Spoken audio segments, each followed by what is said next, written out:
તો મિત્રો આપણે જવાનું હતું જમવા માટે નારાયણ કાકાને ત્યાં ઇન્વિટેશન કાર્ડ હતું ગેસ એજન્સીવાળા નારાયણ કાકાને ત્યાં એટલામાં તો બાઇક ચાલુ કરીને આપણે પહોંચી ગયા એમના ગેટ તરફ। તો મિત્રો શું ડેકોરેશન હતું, એક નંબર, ગેટ એટલો શાનદાર હતો ને। આપણે હવે અંદર જઈશું તાર ખબર પડશે કેવી કેવી આઈટમો જમવામાં છે।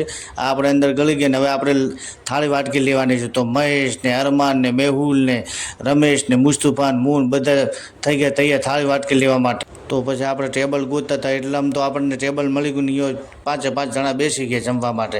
અને શું યાર વાનગી બનાવતી એકથી એક ચડિયાતી સુપર હિટ વાનગી, એમ થતું તો શું ખાવું ને શું ના ખાવું, એટલી બધી વાનગીઓ મસ્ત મસ્ત હતી કે મજા આવી ગઈ જમવાની હોય નારાયણ કાકાને ત્યાં।